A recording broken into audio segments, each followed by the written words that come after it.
സമാധാനം നിങ്ങളോടുകൂടെ.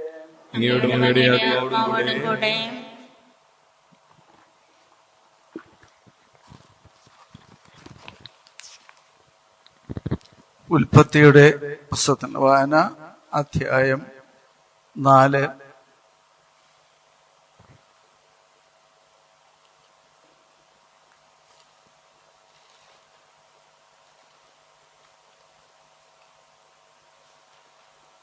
ഒരു ദിവസം കായേൽ തന്റെ സഹോദരൻ ആബേലിനോട് പറഞ്ഞു, നമുക്ക് വയലിലേക്ക് പോകാം.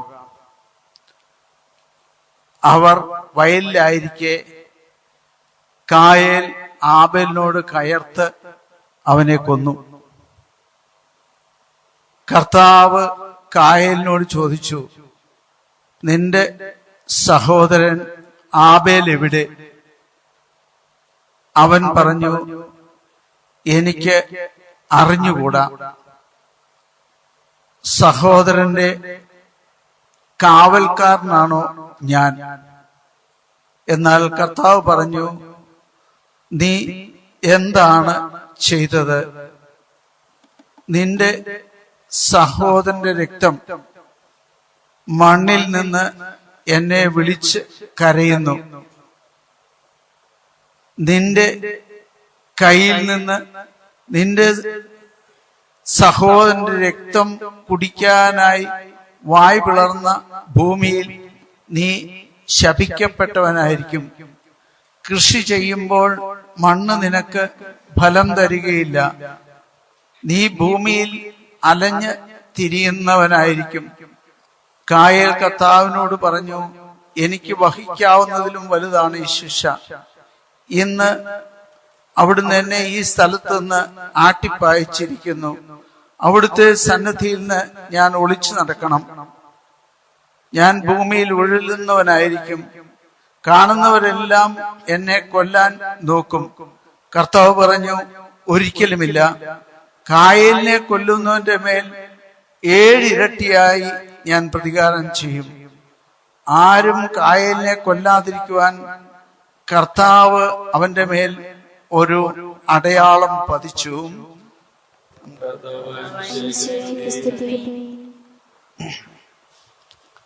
മിശിഹായില് ഏറ്റവും സ്നേഹമുള്ളവരെ, ഇന്ന് നമ്മൾ കേട്ട വചനം നമ്മള് പലപ്പോഴും ധ്യാനിച്ചിട്ടുള്ളതാണ്. ഇന്ന് ഈ പ്രാർത്ഥനാ കൂടാരത്തിലേക്ക് കടന്നു വന്നപ്പോൾ കഴിഞ്ഞ ദിവസം ടിവിയിലും പത്രമാധ്യമങ്ങളിലും ഒക്കെ വന്ന ഒരു വാർത്ത പല വിചാരമായിട്ട് എൻ്റെ മനസ്സിലൂടെ കടന്നു വന്നു. മറ്റൊന്നുമല്ല, ഒരു 8 വയസ്സുള്ള കൊച്ചുമകന് പിതാവിന്റെ ഓമനപുത്രൻ, അവന് വീട്ടിൽ അപ്പൻ വല്ലപ്പോഴും ഒക്കെ ഇച്ചിരി സന്തോഷിക്കുന്ന പതിവുണ്ട്. സന്തോഷിക്കാൻ വേണ്ടി ഒരു 300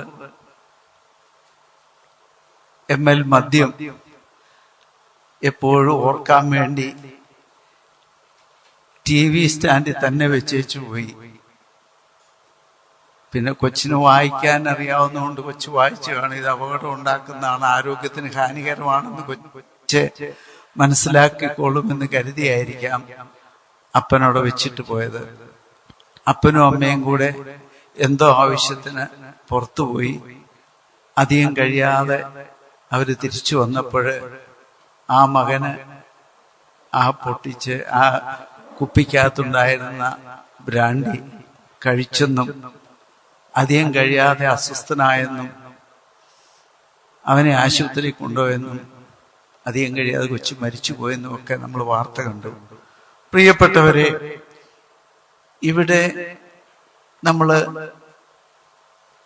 ചിലപ്പോ നിയമം പറയും അപ്പന്റെ പേരിൽ കേസെടുക്കും. അത്ര കേസെടുക്കാൻ ഇപ്പോഴത്തെ നിയമം അനുസരിച്ച് വകുപ്പൊന്നുമില്ല എന്ന് അച്ഛൻ കരുതുന്നത്.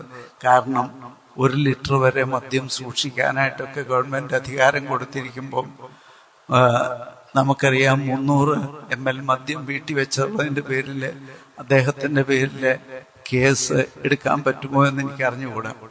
ഏതാണെങ്കിലും ഒരു കാര്യം സത്യമാണ്, ഇനി ആ പിതാവും ആ കുടുംബവും എത്രമാത്രം ദുഃഖിക്കും എന്ന് നമുക്കറിയാം. ഇന്ന് നമ്മുടെ കേരളത്തിൽ പ്രത്യേകിച്ച് മദ്യാസക്തിയൊക്കെ വളർന്നു വരുമ്പോൾ നമ്മൾ ആദ്യത്തെ ഒരു കൊലപാതകം നടന്ന സംഭവമാണ് വായിച്ചു കേട്ടത്. അതുണ്ടായത് കൃഷിക്കാരന്റെ ഇടയിലാണ്. അവന് തന്റെ സഹോദരനെ അല്പം ആട് കൃഷിയായിട്ടൊക്കെ പോയിരുന്നു. അവന് കുറച്ചുകൂടെ നല്ല സംഗതിയൊക്കെ ദൈവത്തിന് കാഴ്ചവെച്ചതും, എന്നാല് മൂത്ത സഹോദരന് അവനും കാഴ്ച സമർപ്പിച്ചു. പക്ഷെ പൂർണ്ണ മനസ്സോടുകൂടിയല്ല. അവന് കൊടുത്തതിൽ അത്ര തൃപ്തി ഉണ്ടായില്ല. ഏതാണേലും ദൈവം ഒരാളെ നന്മ പ്രവർത്തിച്ചവനെ സ്വീകരിച്ചപ്പോ തന്നെ സഹോദരന്റെ മനസ്സിൽ അസൂയ കടന്നുകൂടി. ഈ അസൂയ നമുക്കറിയാം ഘട്ടം ഘട്ടമായിട്ട് വളർന്നു. ഒടുവിൽ അതിന്റെ ഫലം എന്താണെന്നും നമുക്കറിയാം. സൂത്രത്തില് അവനെ തന്റെ കൃഷിഭൂമിയിലേക്ക് വിളിച്ചുകൊണ്ടുപോയി അവിടെ വെച്ച് അവനെ വകവരുത്തുകയും ഒടുവിൽ ഒന്നും അറിയാത്തവനെ പോലെ അവൻ രക്ഷപ്പെട്ട് നടക്കാൻ ശ്രമിക്കുകയാണ്. നമ്മൾ മനസ്സിലാക്കണം പ്രിയപ്പെട്ടവരെ, ദൈവം കാണാത്തതായി അവിടുത്തെ കണ്ണിപ്പെടാത്തതായി ഒന്നുമില്ല. മനുഷ്യന്റെ നിഗൂഢമായ ചിന്തകൾ പോലും ദൈവം കാണുകയും മനസ്സിലാക്കുകയൊക്കെ ചെയ്യുന്നുണ്ട്. അതുകൊണ്ട് ഈ സഹോദരൻ അന്നേരം പറഞ്ഞൊരു കാര്യമുണ്ട്, എനിക്ക് അവനെ നോക്കി നടക്കൽ എന്റെ പരിപാടിയൊന്നുമില്ല. പക്ഷെ ദൈവം ആഗ്രഹിക്കുന്നത് നമ്മൾ ഓരോരുത്തരും പരസ്പരം സഹായികളായി സംരക്ഷകരായി മാറണമെന്നുള്ളതാണ് ദൈവത്തിന്റെ ആഗ്രഹം എന്ന് കർത്താവ് വെളിപ്പെടുത്തുന്നുണ്ട്. ഇല്ലെങ്കിൽ ചിലപ്പോൾ നമ്മുടെ കൃഷിഭൂമി പോലും ഫലം തരാതെ വരുന്നത് എന്തുകൊണ്ടാണ് എന്നും കർത്താവ് നമുക്ക് വെളിപ്പെടുത്തി തരുന്നുണ്ട്. നമ്മളൊരു മോശം വാക്ക് പറഞ്ഞാല്, കൃഷിഭൂമിയിലെ കൃഷിയിടത്തില് ചീത്തയായിട്ട് ചിന്തിച്ചാല് അതെല്ലാം ശാപത്തിന്റെ അവസ്ഥകളായി ഭൂമിയിൽ പതിക്കുമെന്ന്. അതുകൊണ്ട് നമുക്ക് ഈ ഭൂമി ദൈവത്തിൻ്റെതാണ്, ഭൂമി അവിടുത്തെ പാദപീഠമാണ് എന്ന് ഓരോ കർഷകരും പ്രത്യേകിച്ച് നമ്മൾ ഓർക്കണം. അപ്പോഴാ ഭൂമിയിൽ നമ്മൾ കൃഷിക്കായിട്ട് ഇറങ്ങുമ്പോൾ ദൈവത്തെ സ്മരിച്ചുകൊണ്ടായിരിക്കണം നമ്മൾ കൃഷിയിടങ്ങളിലേക്ക് കടന്നു പോകേണ്ടത്. അതിനു പകരം നമ്മൾ തിന്മയുടെ സാർത്ഥതയുടെ ചിന്തകളുമായിട്ട് നമ്മള് ആ കൃഷിയിടത്തിലൂടെ ജോലിക്ക് പോയാൽ ചിലപ്പോൾ അതെല്ലാം നമ്മൾക്ക് ശിക്ഷയ്ക്ക് കാരണമാകുകയില്ലേ എന്ന് നമ്മൾ ഇടയ്ക്കൊക്കെ ഒന്ന് ചിന്തിക്കണം പ്രിയപ്പെട്ടവരെ. ദൈവം മനുഷ്യന് ആരോഗ്യവും ബലവും ഒക്കെ കൊടുത്ത് കൃഷിഭൂമി കൃഷി ചെയ്യാൻ അവനെ ഏൽപ്പിച്ചെങ്കിൽ അവിടെ കൃഷി ചെയ്ത് നല്ല ഫലങ്ങൾ കിട്ടുമ്പോൾ ദൈവത്തെ സ്തുതിക്കാൻ നമുക്ക് സാധിക്കണം. നമ്മള് വേണ്ടാധീനം കാണിച്ചാല് പലപ്പോഴും നമ്മുടെ മനസ്സാക്ഷി നമ്മളെ കുറ്റപ്പെടുത്തും. ഇത് ഞാൻ ശരിക്കും മനസ്സിലാക്കിയത് കോഴിക്കോട് ജയിലില് ഒരു 5-8 ദിവസം കിടന്നപ്പോഴാണ്. അവിടെ ജയിലിൽ കിടന്ന അവസരത്തില് കുറെ കുറ്റവാളികളെയൊക്കെ കണ്ടു. അവിടെ ഒരു ചേട്ടൻ പയ്യനെ കണ്ടു. അപ്പൊ അവനോട് ചോദിച്ചു, നീ എന്താ ഇവിടെ വന്നത്? അപ്പൊ ഞാൻ പണ്ടൊരു കൊലപാതക കേസിൽ പ്രതിയായിരുന്നു, ഞാൻ കൊല ചെയ്തതാണ്, പക്ഷേ അന്ന് തെളിവില്ലാത്തത് കൊണ്ട് എന്നെ വെറുതെ വിട്ടു. പക്ഷേ നാട്ടിൽ ചെന്ന് കഴിഞ്ഞാല് ഞാനാ കൊന്നെന്ന് അവിടെ പലർക്കും അറിയാം. അവര് എന്റെ വീട് വളഞ്ഞ് എന്നെ കൊല്ലും. അതുകൊണ്ട് ഞാൻ എന്തെങ്കിലും ഒരു ചെറിയ കേസുണ്ടാക്കി ഇടയ്ക്കിടയ്ക്ക് ജയിലിൽ വന്ന് കിടക്കും. എനിക്ക് ഉറങ്ങണമെങ്കിൽ ജയിലിൽ കിടന്നാലേ ഉറക്കം വരുള്ളൂ. ഇവിടെയാണ് പോലീസുകാര് എപ്പോഴും 24 മണിക്കൂറും കോട്ട കെട്ടി എന്നെ സംരക്ഷിക്കുന്നത് കൊണ്ട് ഞാൻ എന്തെങ്കിലും ഒരു ചെറിയ പോക്കറ്റടിയെങ്കിലും നടത്തി ജയിലിൽ വരുമെന്ന് പറഞ്ഞു. ഞാൻ വർഷത്തില് വീട്ടിൽ താമസിക്കുന്ന ദിവസങ്ങൾ വളരെ കുറവാണ് എന്ന്.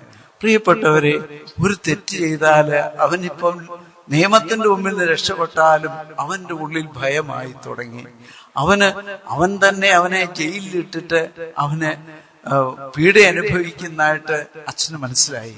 നമ്മളൊക്കെ ലോകത്തിന്റെ മുമ്പില് ചിലപ്പോൾ നിയമത്തിന്റെ മുമ്പിൽ നമ്മൾ തല ഉയരിയാലും ദൈവത്തിന്റെ മുമ്പിൽ നമുക്ക് ആർക്കും രക്ഷപ്പെടാൻ പറ്റുകയില്ല.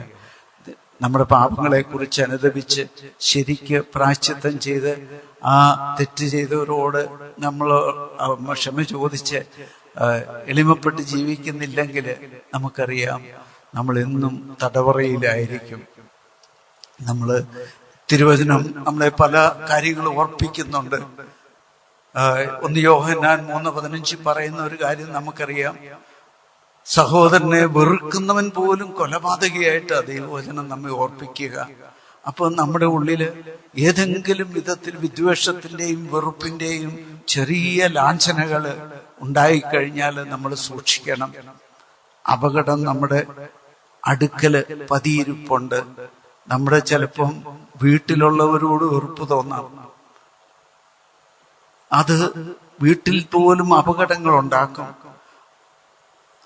നമ്മൾ പലപ്പോഴും ശത്രുക്കള് അകലെയും വിദൂരത്തിലുമാണെന്ന് നമ്മൾ പലപ്പോഴും ചിന്തിക്കും.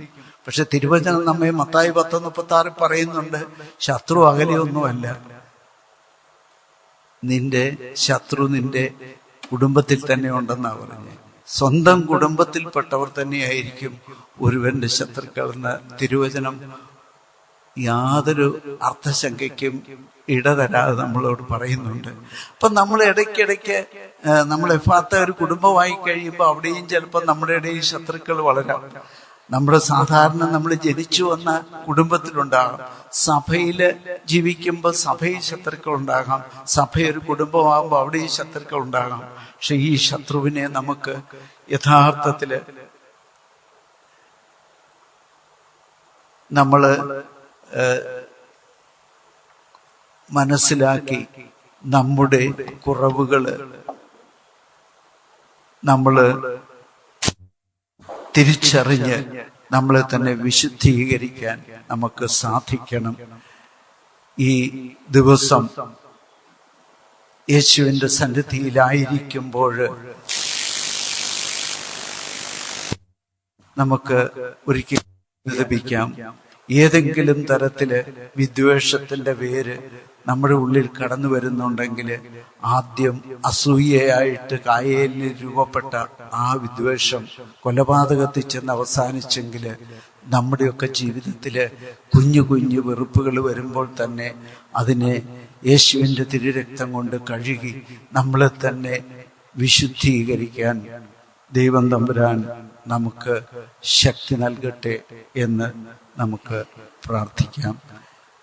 നമുക്ക് എഴുന്നേറ്റ് നിന്ന് നമ്മൾ കേട്ട വചനത്തിന്റെ ആഴങ്ങള് നമ്മുടെ ഉള്ളിൽ പതിയുന്നതിനും സാത്താൻ നമ്മുടെ ജീവിതത്തിലേക്ക് കയറി നമ്മൾ വിതയ്ക്കപ്പെട്ട വചനം നശിപ്പിക്കാതിരിക്കുന്നതിനും വേണ്ടി നമുക്ക് പ്രത്യേകമായിട്ട് പ്രാർത്ഥിക്കാം.